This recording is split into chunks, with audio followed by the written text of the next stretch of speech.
어떤 제가 아는 기업은 평가를 여기서는 되게 잘 받았는데 여기서 못 받고 이렇게 했잖아요. 그랬을 때 이제 외부에다가는 잘 받은 것만 이렇게 내보내죠. 그죠? 그래서 그런 어떤 기업들이 잘하고 있나라고 하는 걸 우리가 투자자들이든 소비자들이 판단할 때 이제 그런 공시에 의존하게 되는데, 그런 ESG에 대한 정보를 어떻게 사회와 공유하고 또 커뮤니케이션을 어떻게 해야 될 것인가, 그런 이슈들이 있을 것 같아요. 예. 누가 말씀해 주셔야 되는지 아시죠? 정유진 대표님. 지금 윤 과장님 말씀 주신 것처럼 기업분들 많이 힘드실 거예요, 요즘. 예, 정말 ESG가 너무 화두고 옆에 있는 동종기업, 경쟁기업 할 것 없이 모두 다 ESG 뛰어든 상황인데, 말씀하신 것처럼 MSCI, 사스비, DJSI 너무 많은 지표들이 있고, 그러면 이 지표들을 우리가 어떻게 대응해야 될지가 아마 고민이실 거예요. 제가 컨설팅을 하거나 또 이제 자문을 하고 있는 많은 기업들이 지금 자체적으로 ESG 전체 국제 지표를 아우르는 우리만의 어떤 통합 지표를 만들고 있고, 그 통합 지표에 만든 것들 중에서 우리 기업의 강점이 될 수 있는 것들, 약점이 될 수 있는 지표들을 다 발라내고 있거든요. 그렇게 발라내서 우리의 내면을 뭔가 진단해 봤을 때 그 다음 숙제가, 그러면 이 지표들 바탕으로 나온 우리의 이야기들을 내부에는 어떻게 커뮤니케이션하고 외부의 이해관계자들한테는 어떻게 커뮤니케이션 할 것이냐라는 고민이 생기실 거예요. 이제 그럴 수밖에 없는 게, 사실 지금 S&P 500대 기업들 다 85%가 지금 다 이제 지속가능 보고서를 내고 있고, 그리고 이 모든 평가 기관들이 홈페이지나 또는 보고서에 있는 지표들을 바탕으로 평가를 하다 보니까 대부분 홈페이지를 통해서 어떻게 조금 더 직관적으로 또는 인터랙티브하게 또 진정성 있게 투명하게 밸런싱하게 커뮤니케이션 할 수 있는지를 굉장히 지금 집중하고 고도화하고 있거든요.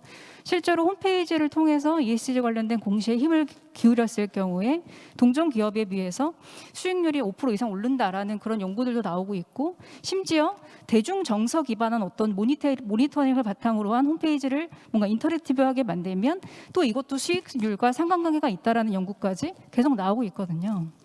그럼 여기서 우리가 다시 반문을 해봐야 됩니다. 지금까지 우리나라 기업들이 어떻게 커뮤니케이션 해야 하는가? 네.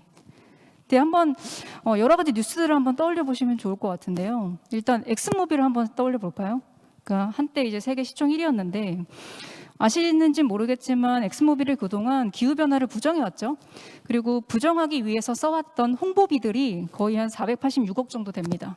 근데 그거와 반대로 기후 변화를 위해서 우리가 야생 호랑이에 관련된 어떤 펀드를 조성한다라든가, 또는 환경 연구소를 연구소를 이제 설립한다든가, 이런 식으로 썼던 기후 변화에 긍정적인 브랜드 비용이 한 680억 정도 되거든요.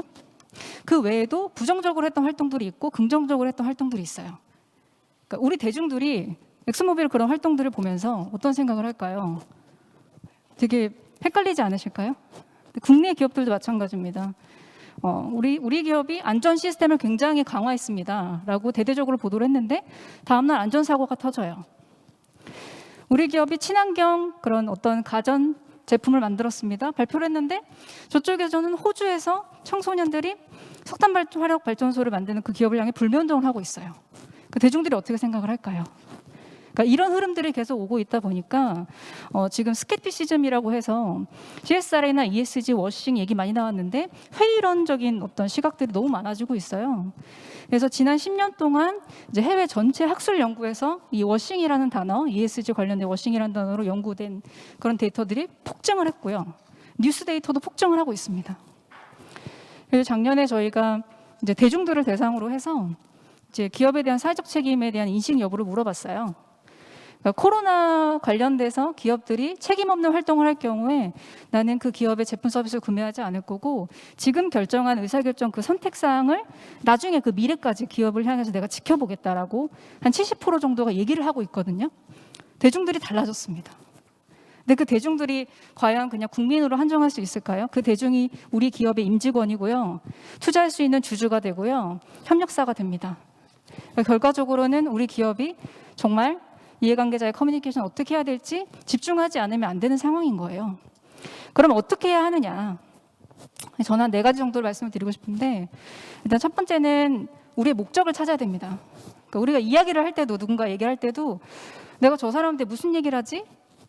생각을 할 때 내가 저 사람한테 이 얘기를 하려고 하는데 내가 왜 해야 되지를 떠올려 봐야 되거든요. Why라는 퀘스천이 굉장히 중요한 거죠. 지금 앞에서 말씀하셨던 뭐 유니레버, 파타고니아 굉장히 유명한 단원, CSR이나 지속가능경 잘하는 기업들은 목적을 계속 들여다봅니다. 자신의 펄포스를 계속 바꿔요. 이 시대 상황에 맞춰서. 그리고 펄포스를 다시 정립한 다음에 그 펄포스에 맞는 비즈니스 모델을 만들고 그 비즈니스 모델에 맞는 ESG 지표라든가 관리 지표에 대한 측정 평가를 하고요. 그거와 맞는 제품 서비스를 만들고 커뮤니케이션을 합니다. 이게 모두 다 연결돼요. 또 하나, 목적에 맞는 목표를 설정한 다음에 목표에 기반한 우리의 과정, 그 과정을 정말 투명하게 소통을 합니다. 우리나라 기업들은 그게 조금 부족하지 않나라는 생각을 하고요. 두 번째는 이슈에 집중을 해야 돼요. 커뮤니케이션을 할 때 오늘도 방금 제가 컨퍼런스 하기 전에 전화를 받았는데 우리 기업이 ESG 열심히 하려고 하는데 ESG 중에서도 특히 S 영역 중에서도 이러이러한 이슈를 회장님이 좀 궁금해하신다. 그러면 그 이슈에 대해서 우리가 예를 들어 우리는 뭔가 뭐 몇 세 이상의 어떤 뭐 여성을 중심으로 한 기업이라고 예를 든다고 하면 그들이 관심 있어 하는 이슈는 뭐고 뭔가 우리 기업이 그 이슈를 향해서 해왔던 거는 뭐가 있고 그 액션에 대해서 사람들의 감정은 어떤지 이런 거를 좀 알고 싶어 하거든요. 전 되게 올바른 그런 관점이라고 생각을 합니다. 실제로 뭐 바스프뿐만 아니라 도요타, 지속가능을 잘하고 있는 기업들은요. 홈페이지에 들어가 보시면 그 기업이 약간 미디어 같아요. 예를 들어 우리 기업이 화학이나 플라스틱에 관심이 있다라고 하면 홈페이지에 들어가는 순간부터 이 기업은 플라스틱 문제에 정말 관심이 많구나 라는 생각이 딱 들어요. 플라스틱에 대한 어떤 영상이 나오고요. 그리고 그 내부에 있는 임직원들이 이미 전문가잖아요. 플라스틱을 어떻게 할지에 대한 그런 관심을 기울이고 연구를 해서 이걸 제품 개발이나 포장에 연계를 하다 보니까 이 내부 임직원들이 플라스틱의 미래라는 리포트를 내요. 그리고 본인들이 연구했던 내용들을 홈페이지 안에 블로그처럼 계속 글을 올려요. 그럼 사람들이 어떻게 생각할까요? 이 기업은 플라스틱에 관심도 많은데 내부 임직원들이 정말 전문가네 라고 생각을 하겠죠. 근데 이게 특정 기업의 이슈가 아니라 정말 서스테이너빌리티를 잘하는 거의 대부분의 기업들이 이런 식으로 소통을 하고 있다는 겁니다. 세 번째는 이 부분이 전 제일 중요한 것 같은데요. 밸런스입니다. 네. 균형이에요. 저는 개인적으로 케어링 그룹을 굉장히 좋아해요. 아까 교수님이 패션 그룹 얘기하셨는데 뭐 구찌나 뭐 입셀로랑 되게 유명한 명품 브랜드를 가진 그룹이죠. 아무래도 패션 산업이 서스테이너빌리티 차원에서 부정적 임팩트를 많이 내기 때문에 더 발전할 수밖에 없긴 하는데요. 이 기업이 하고 있는 게 뭐냐면요. EPNL이라고 해서 자신들이 예를 들어 옷을 만들 때 나온 물을 얼마큼 썼고 토양을 얼마나 오염시켰고 이런 내용들을요. 굉장히 디테일하게 측정하고 그 측정한 값을 화폐화해서 알려줍니다. 사람들한테. 더 나아가서는요. 소비자들이 이제 앱을 통해서 내가 이 옷을 사려고 했는데 내가 이 옷을 사면은 물을 얼마큼 쓴 것과 동일하구나라는 걸 알 수 있는 앱을 만들어서 발표를 하고 있어요. 근데 이게 비단 케어링 그룹뿐만이 아니라 뭐 노보노디스크뿐만 아니라 굉장히 많은 기업들이 이미 이런 식으로 자신들이 비즈니스를 하면서 나왔던 부정적인 임팩트가 얼마만큼 되는지를 다 측정을 하고요. 예를 들어 그게 2조다. 그러면 그 마이너스 2조만큼 우리가 플러스를 하기 위해서 사회에 환원한다든가 R&D를 투자한다든가 네. 이런 식으로 밸런싱을 가지고 소통을 하고 노력을 하고 있다는 거죠. 네. 그리고 아까도 유니레버 잠깐 말씀드렸지만 유니레버 같은 경우도 본인들이 어떤 목표를 설정하고 이슈를 설정한 그 연계적인 그 KPI 안에서 우리가 목표를 한 10으로 잡았는데 올해는 3밖에 못했어요. 내년엔 최소 5까지 할게요. 라는 식으로 굉장히 투명하게 소통을 해요. 그 과정들을요. 근데 우리나라는 좀 그걸 무서워하는 것 같아요. 진솔하게 소통하는 부분을. 네. 뭐 우리가 정말 10을 다 할 때만 커뮤니케이션 하는 게 아니라 그 전체 과정을 투명하게 진솔하게 소통을 해야지만 이해관계자들도 이해를 할 수가 있고 더 참여를 한다던가 응원을 할 수 있다는 거죠. 좀 길어지는데 마지막으로 한 가지만 더 말씀드리면 이제 임팩트 커뮤니케이션 얘기를 좀 드리고 싶습니다. 지금 ESG 지표들을 여러분들 기업들이 쫙 이제 분석을 하시면서 우리만의 강점, 약점이 되는 지표들이 아마 나올 거예요. 그러면은 그 지표들을 향후 3년, 5년, 10년, 20년, 30년을 바라봤을 때 우리가 어떤 KPI를 딱 설정해서 가져가야 되는지를 여러분들이 고민을 하셔야 되고요. 그럼 그 KPI를 지속적으로 측정해야겠죠. 관리해야겠죠. 네. 그 관리한 데이터가 결과적으로는 우리 사회에 어떤 영향력을 미쳤는지를 데이터를 계속 이제 쌓아가서 그걸 바탕으로 해서 다른 이해관계자들과 소통하고 커뮤니케이션 하는데 좀 활용하셨으면 좋겠습니다. 그런 관점에서 이제 부정적인 임팩트와 긍정적인 임팩트를 통합한 그런 균형 잡힌 그런 커뮤니케이션 하는 게 굉장히 중요할 거라고 생각을 합니다. 네, 제가 하나 후속 질문 드리고 싶은데 저도 질문을 받았던 건데 제가 답변을 망했었거든요. 근데 이런 거죠. 그러니까 어떤 선언을 했는데 우리가 아까 뭐 몇 %로 줄이겠다 또는 몇 년 후에 어떻게 가겠다라고 이렇게 구체적으로 임팩트에 대해 선언을 했는데 못 지키면 어떡하지? 못 달성하면 어떡하지? 그게 두려워서 아예 말을 안 하는 전략을 취하겠다라고 하는 회사를 제가 한두 군데를 만난 적이 있었거든요. 그런 분들한테는 어떻게 조언을 해드려야 될까요? 그래도 얘기를 하는 게 나은가요? 아니면 했다가 꼬투리 잡히니까 요즘은 너무 무서워요. 소비자들이 다 체크하는 누군가가 있어가지고 아예 말 안 하는 그 노 커뮤니케이션 옵션은 어떻게 생각하시는지 좀. 사실 문화의 차이일 수도 있는데요. 사실 이제 미국 기업들 같은 경우는 좀 더 진솔하게 커뮤니케이션 하는 편인 것 같아서 물론 보수적으로 조금 목표를 설정해서 얘기할 수도 있겠지만 몇 년 안에 우리가 그걸 달성하지 못했다라고 하면 달성하지 못한 이유 그리고 달성하지 못했지만 최소 몇 년 안에 이걸 해결하겠다라는 식으로 소통을 하는데 소통을 했을 때 이해관계자들이 사실 이해를 해주거든요. 그리고 그냥 우리가 이렇게 지키겠습니다라고 딱 발표를 하는 게 아니라요. 관계된 뭐 NGO라든가 뭐 국제기구라든가 또는 정부 관계자라든가 이런 분들을 다 참여시켜서 우리의 목표치를 같이 설정해요. 이제 그러다 보니까 같이 참여했던 이해관계자들이 내가 거기 들어가서 한 말씀 이렇게 했기 때문에 이제 뭐라고 이제 비난하기 조금 어려운 부분들이 사실 있는 거죠. 근데 사실 한국 같은 경우는 한국 기업들이 이렇게 발표하겠다라고 했는데 안 지켜줬으면 뭔가 이렇게 손가락질하거나 또는 뭔가 나쁘게 어떻게 기사를 쓴다거나 하는 이제 환경이 좀 조성되다 보니까 그래서 기업들이 조금 더 어려워하는 게 아닌가라는 생각이 좀 들고요. 저는 가능하다고 하면 우리 모두가 지금 ESG 이 열풍 속에서 기업들이 너무 힘들어하고 있고 노력하려고 하는 있는 부분들을 많은 이해관계자들이 조금 응원도 해주고 그리고 기업은 조금 열린 마음으로 다양한 이해관계자들을 계속 참여시켜서 그 과정을 투명하게 보여주면서 소통하면서 니즈를 반영하면서 고도화시키는 그런 과정이 좀 바람직하지 않을까라는 생각이 듭니다. 네, 맞는 것 같습니다. 저희가 또 이제 한국적인 그런 것도 있는 것 같아요. 달성 못할 과도한 목표를 세우기는 좀 그렇고 나중에 또 욕먹을 것 같으니까 그렇다고 아주 달성하기 쉬운 목표를 또 세우면 또 거기에 대해서도 또 불만들이 많거든요. 그래서 이게 우리가 세워보지 않았던 목표들을 세우는 게 참 쉽지 않겠구나 이런 생각이 듭니다. 아까 우리가 얘기하면서 많이 나왔던 오늘 그 연사님들도 많이 얘기했던 단어 중에 워싱이라는 말이 있었잖아요. 그죠? 뭐 브랜드 워싱, CSR 워싱, ESG 워싱이라는데 그게 참 어떻게 보면 어려운 우리 참 무겁게 하는 말인 것 같아요. 더 우리가 나서지 못하게 하는 자칫 잘못했다가는 정말 더 큰 폭탄을 안을 수도 있는 그런 상황인데 우리 민희경 부사장님 한번 그 워싱이라고 하는 거와 진짜 진정성을 가지고 하는 거의 차이 이런 것들을 어떻게 하면 우리가 이게 워싱이 아니다.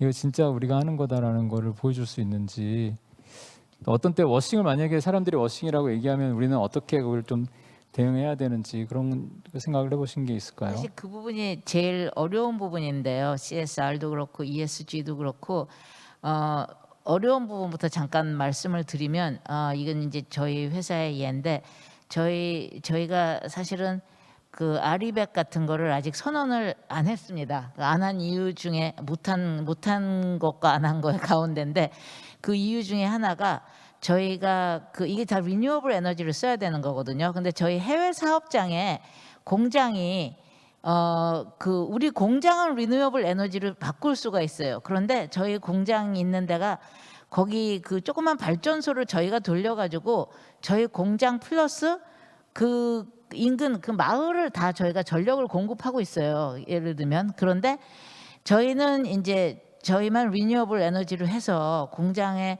전력을 바꾸려고 하니까 그 마을 인근에서 자기네 것까지 다 바꿔달라는 거예요. 왜냐하면은 지금은 저희가 그 발전소를 안 쓰면 그 주변에 전력이 다 하나도 없는 거예요. 그래서 이제 이런 거부터 시작해 갖고 하나하나 하다 보니까 여러 가지 문제들이 굉장히 많더라고요. 근데 저희가 만약에 이런 경우에 의도적은 아니었지만 저희가 아리백을 했어요. 그래서 이제 선언을 하고 그리고 나중에 보니까 아 이거 참 어렵게 됐구나 이럴 경우에 본의 아닌 워싱이 되는 경우도 있고요. 그래서 저는 좀 기업 뭐 대부분의 기업이 사실 요새는 레퓨테이션이 굉장히 중요하기 때문에 뭐 아예 처음부터 야 이거는 아무도 모를 거야 그러고 했다가 그게 드러나서 워싱이라고 그러는 경우보다는 사실 좀 완전치 않게 몰랐던 경우가 더 많은 것 같고요. 그렇지만 워싱이라는 거에 대해서 그 퍼블릭은 그러니까 저희 뭐 대중이나 커스터머 또 우리가 지금 이제 스테이크홀더 캐피탈리즘이기 때문에 굉장히 여러 가지 뭐 저희 주주가 사실 제일 어떤 면에서 보면 조금 관대한 것 같아요. 주주는 그냥 팔고 가는데 커스터머라든지 저희 임직원이라든지 그다음에 사회 구성원들은 정말 그 전보다 기준이 굉장히 높기 때문에 그 시점에 가서 저희가 진정성을 다시 증명하기는 한번 무너진 진정성은 너무 힘들거든요. 그래서 워싱이라는 거가 저는 굉장히 좋은 시스템인데 회사의 입장에서 조금 늦게 가더라도 좀 천천히 가더라도 정말 제대로 가야 된다는 그런 그 경각심을 주는 면에서 워싱이라는 거가 중요한 것 같고 워싱 케이스는 너무 많아요. 근데 저는 이제 그런 뉴스를 보면서 아, 이 사람들이 정말로 처음부터 이거 알고 그랬을까? 그렇게 바보 같지는 않을 텐데 하는 생각을 좀 합니다. 근데 진정성이란 게 지금은 제일 중요하고 진정성이란 거를 우리가 진정성이 있다고 얘기하는 것보다는 사회에서 인정받는 진정성이어야 되기 때문에 참 어려운 문제 같습니다. 네, 저도 진정성 마케팅을 연구하는 사람으로서 굉장히 진정성이라는 단어가 이제 여기서도 또 이제 많이 나오는구나 싶은데요. 옛날에 보그 사례 혹시 다 들어보셨겠죠? 보그 잡지의 커버에 유색 인종들을 내세우는데 포토샵으로 조금 밝게 색깔을 바꾼다든지 피부색을 이제 그런 것들이 이제 큰 문제가 됐었죠. 근데 원래는 보그가 뭐 다른 사람들도 다 터치를 하는데 유독 이제 그 흑인이라든지 이런 유색 인종에 터치한 게 문제가 되는 경우, 그래서 이제 그게 오히려 회사에 굉장히 나쁜 레퓨테이션이 쌓이는 경우들도 있었던 것 같아요. 근데 제가 아까 좀 일찍 와서 다른 분들 말씀하실 때 들었는데 저는 진정성이라는 거는 절대 전략이라는 말이 붙으면 안 된다고 생각하거든요. 근데 우리는 이제 지금 어떻게 하다 보니까 ESG도 굉장히 전략적인 접근이 굉장히 많아지고 있는 것 같아요. 근데 이제 그것을 뭐 정부에서도 그걸 뭐 의도적으로 어떤 제도적으로 이렇게 규제하는 건 아닌 것 같고 좀 더 성숙되어 있는 그 사회 구성원들이 걸러내는 수밖에 없는 거죠. 그죠? 근데 그런 자정작용을 우리가 기대를 하고 있는데 때로는 보면 그 잘못 걸리는 경우들도 있고, 그죠? 굉장히 보컬한 어떤 사람에 의해서 기업이 좋은 뜻으로 하려고 그러던 거를 크게 손해를 보는 경우들도 좀 있고 그런 것 같습니다. 그래서 이게 과연 ESG가 패드인가 아니면 이제 장기적으로 갈 트렌드인가 이런 고민들이 있는데요. 지금 시간이 뭐 얼마 안 남아가지고 좀 더 깊게 들어갈 수는 없을 것 같고 한 분씩 들어가면서 그냥 그 마무리하는 멘트를 한번 들어보면 좋을 것 같습니다. 우리 가까이 계신 김공덕 실장님부터 한 말씀씩 좀 마무리 멘트 부탁드리겠습니다.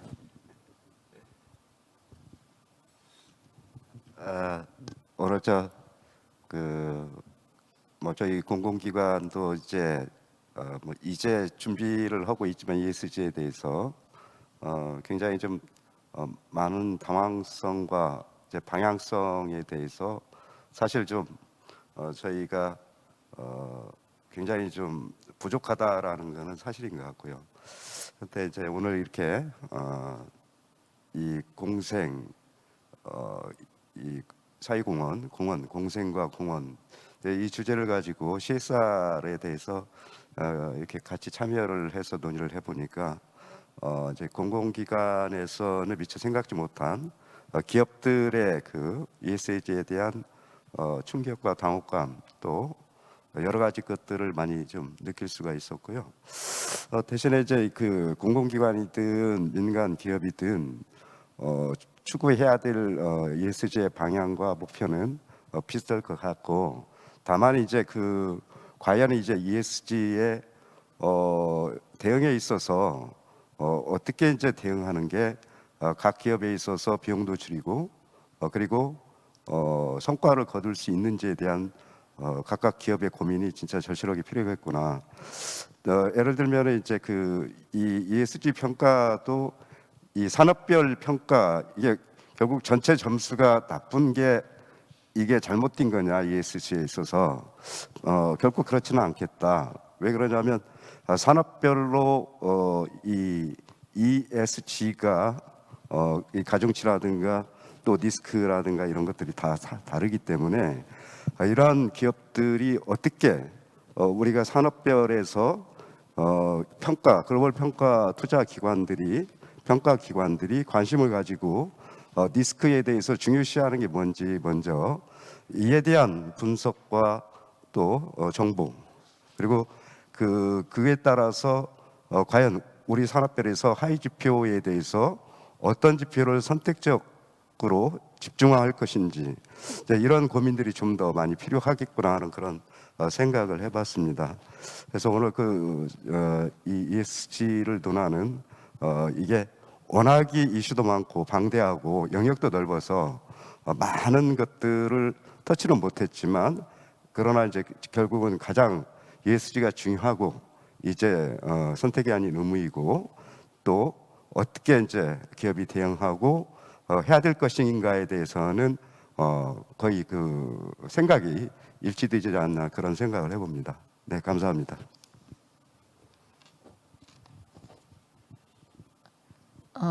이 CSR도 그렇고 ESG도 그렇고 결국은 기업이 사회가 원하는, 사회가 기대하는 눈높이에 기업이 맞춰오려는 그런 일련의 과정들이라고 생각합니다. 그리고 최근에는 그 스마트폰 때문 또 여러 가지 소셜 네트워크 서비스 등이 발달하면서 사회가 기업을 모니터할 수 있는 그런 메커니즘이 훨씬 빨리 발전되고 오고 있고, 그리고 기업이 거기에 맞추느라고 이제 사실 굉장히 좀 대응하는 식으로 돼 왔는데, ESG도 저는 그런 그 일련의 여러 가지 현상 중에 하나라고 보고요.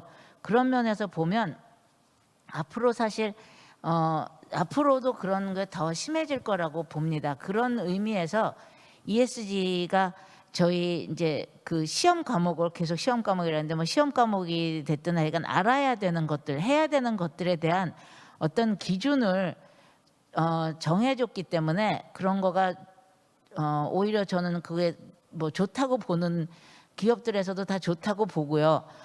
다만 사실 너무나 그 해야 되는 것들이 굉장히 복잡하고 비용이 많이 들어가는 것들만 사실 남았다고 보시면 될 것 같습니다. 그런 의미에서 제가 이제 기업을 대표해서 나왔으니까, 기업에서 사실 안 하느냐 못 하느냐 하면 그러면 당장 못 한다는 대답이 사실은 많겠지만, 그럼에도 불구하고 장기적으로 조금 참을성을 가지고 기업들이 변화하는 모습에 대해서 저는 그 레귤레이션이 빨리 간다, 뭐 더 심해진다 이런 거는 결국은 좋은 것 같아요. 그게 회사 내부에서 어떤 디시전 메이킹을 빨리빨리 하게 해주는 그런 분명히 그런 순기능이 있기 때문에, 그래도 조금 더 참을성을 가지고 잘 지켜봐 주시면 우리나라 기업들이 잘 대응해 나갈 거라고 생각합니다. 네, 오늘 이런 컨퍼런스 만들어 주시고 또 공원에서 상생으로 굉장히 좋은 타이틀인 것 같은데 또 감사드립니다. 이투데이 분들 감사드립니다.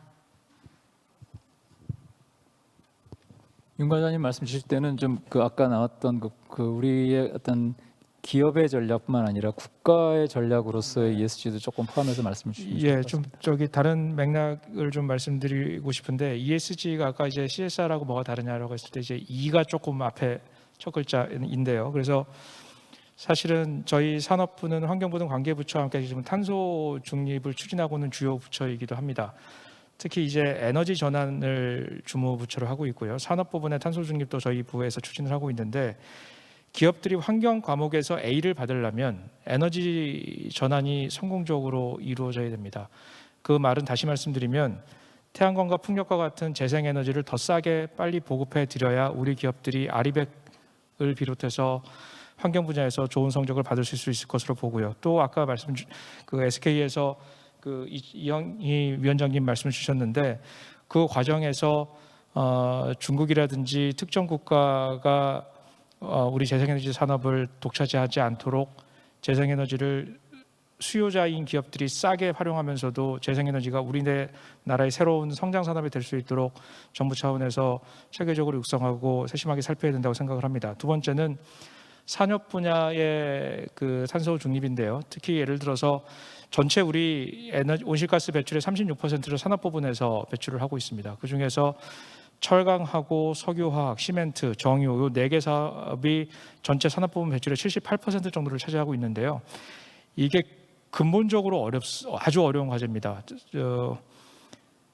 철강 같은 경우는 유연탄을 쓰기 때문에 유연탄은 C이기 때문에 탄소가 나올 수밖에 없거든요. 그래서 유연탄을 수소로 전환을 해야 되고요. 석유화학은 납사를 기본 원료로 쓰고 있는데 납사도 C입니다. 탄소기 때문에 이거를 다른 재료로 바꿔야 되는데 현재는 그런 기술이 이론상에는 있지만 상용화된 기술은 없습니다. 그래서 산업 분야의 탄소 중립을 위해서는 한계 돌파형 기술 개발이 필요하고 그거는 기업 혼자만의 힘으로는 리스크도 크고 리드 타임이 길기 때문에 정부 차원에서도 적극적으로 지원해서 우리 기업들이 2050년 저희가 탄소 중립 목표로 나아가고 있는데 2050년까지 비용을 최대한 줄여가면서 탄소 중립을 달성하고 그리고 탄소 중립 과정에서 새롭게 개발되는 기술들이 우리나라의 새로운 성장 동력이 될 수 있도록 저희 부 차원에서는 열심히 지원하도록 하겠습니다. 그 작년에 그 서스테너빌리티를 조금 주도하고 있는 글로벌 기업들 C레벨 한 200명이 모여서 앞으로 우리 기업들이 주목해야 되는 키워드가 뭘지에 대한 이제 컨피덴셜한 그런 온라인 세미나 같은 자리가 있었어요. 그때 나왔던 키워드가 뭐였냐면 워크 더 톡이거든요. 말보다 행동을 먼저 하자예요. 그러니까 워싱 얘기했던 것과 조금 연결될 것 같은데 많은 기업들이 행동을 하기 전에 먼저 공표를 하고 말을 하다 보니까 이 행동이 옮겨지지 않거나 또는 이제 말한 것을 지키지 않았을 때 더 리스크가 오는 것 같습니다. 그래서 앞으로 이제 기업들이 말은 조금 줄이고 이제 먼저 행동을 하자라고 얘기를 하는데 저는 앞으로 그런 노력들이 조금 됐으면 좋겠고요. 그리고 또 하나는 이제 기업들이 ESG 잘하는 기업이 되고자 하기보다는요. 그러니까 저는 ESG를 지키고 또 관리하려고 노력하는 기업을 잘하는 기업이라고 저희가 칭찬해 줬으면 좋겠습니다. 그러니까 단순히 어떤 ESG 지표에 대해서 평가가 A 받았다. 그럼 저 기업은 ESG 잘한다라고 얘기하기엔 너무 단편적이고 지표들이 많거든요. 그래서 그러기보다는 우리 기업의 어떤 ESG 지표를 기반으로 우리 기업이 잘하는 것 그리고 못하는 것을 계속 진단하고 측정하고 평가하고 이해관계자들과 소통하고 하는 기업들의 노력을 여러분들이 조금 봐주셨으면 좋겠고 또 오늘 주관하시는 이투데이에서도 이제 미디어 관점에서 그런 부분들을 조금 소통을 해주시면 너무 좋지 않을까라는 생각이 조금 들고요. 그리고 또 하나는 기업들이 직접 얘기하기보다는 좀 ESG에 대한 전략을 세우고 이제 비즈니스와 연결하는 과정에서 많은 이해관계자들을 참여시켜서 이해관계자들이 직접 너무 잘한다라고 얘기하게끔 좀 하셨으면 좋겠어요. 실제로 이제 네슬레 서스테너빌리티 총괄하는 이제 사장님 인터뷰를 한 경험이 있었는데 이제 그분이 제가 네슬레에 와서 뭐가 제일 기억에 남으십니까? 라고 여쭤봤어요. 근데 그분이 적십자에서 국제 적십자사에서 인권 운동하면서 네슬레를 향해서 인권 엄청 못한다고 계속 뭐라고 했던 13년간 했던 분을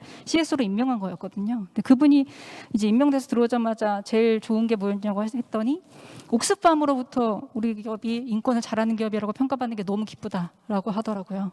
네. 그러니까 어떤 곳에서 평가를 받는 것보다 자신들을 비판했던 곳이 칭찬하는 것을 더 기뻐하는 모습이 저는 굉장히 진정성 있었다고 생각을 했습니다. 그래서 앞으로 우리 기업들이 조금 더 잘할 수 있는 그런 환경을 조성하고 또 우리 이해관계자들과 대중들이 그런 기업들을 조금 더 칭찬하고 또 기업들은 잘하려고 하기보다 정말 묵묵하게 노력하려고 하는 모습으로 나아가기를 좀 기대하고 저도 응원을 하겠습니다. 네, 기업들이 정말 ESG로 인해서 어깨가 무거운데 아주 적절한 말씀을 해주신 것 같습니다. 칭찬하고 응원하는 그런 ESG 문화가 정착이 되면 참 좋을 것 같습니다. 아까 연사분들께서 말씀하신 것들이 이제 기억에 많이 안 남는데 저와 꽂힌 게 한두 개는 있습니다. 근데 문국현 회장께서 말씀하신 것 중에 처음에 ESG가 뭐냐, 결국 이거는 리스크다 이렇게 말씀을 하셨거든요. 그래서 이거는 우리가 위험한 건데 이걸 어떻게 하면 기회로 갈 수도 있다 이렇게 생각하고요. 그 빌 게이츠가 최근에 쓴 책에 뭐 기후 재앙에 대한 책이 있지 않습니까? 그것도 읽어보면 결국은 테크놀로지 이노베이션을 통해서 문제를 해결해 나가야 되는 그런 거지 그냥 우리가 마음만 갖는다고 되는 건 아닌 것 같아요. 그런 면에서 정부의 지원도 많이 필요한 것 같고요. 또 아까 그 이영희 위원장님 강의하실 때 연사께서 말씀하신 거 보면 기술 얘기가 참 많이 나오더라고요. 그래서 이게 기술적으로 브레이크스루를 만들어내야 되고 또 그 부분에 또 한국이 잘할 수 있는 부분이라는 생각도 듭니다.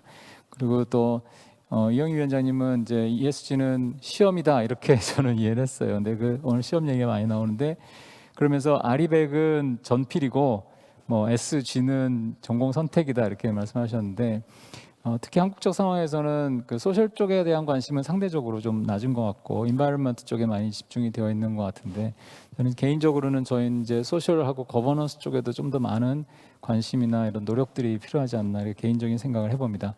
예, 오늘 뭐 워낙 바쁘신 중에 이렇게 훌륭하신 전문가님 네 분 나오셔가지고 좀 ESG에 대해서 여러 가지 이슈들을 한번 정리를 해봤습니다. 나오셔서 감사드리고요. 예, 시간은 좀 많이 지난 것 같은데요. 예, 혹시 뭐 질문을 받아도 될까요? 시간이 좀 많이 갔습니다만. 네.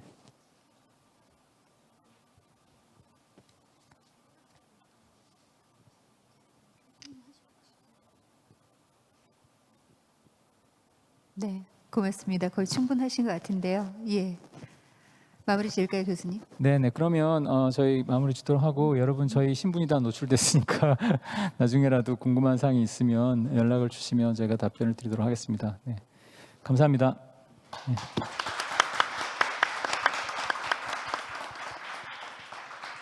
고맙습니다. 좌정 맡아서 함께 진행해 주신 김상훈 교수님과 그리고 패널 여러분께 진심으로 감사 인사드리겠습니다. 아마 기업의 CSR 활동 그리고 ESG 경영에 대해서 앞으로의 미래를 열어가는데 어떤 걸음을 떼야 하는지 생각해 볼 수 있는 시간이 되지 않았을까라는 생각이 듭니다. 이것으로 2021 함께하는 기업 CSR 국제 컨퍼런스 모든 프로그램 마무리 짓겠습니다. 코로나19 상황에도 불구하고 현장에 함께해 주신 분들 그리고 온라인을 통해서 끝까지 잘해 주신 분들께 다시 한번 진심으로 감사 인사드리면서 내년에는 더욱더 풍성한 프로그램으로 직접 찾아뵙기를 진심으로 기원하겠습니다. 함께해 주신 여러분 고맙습니다.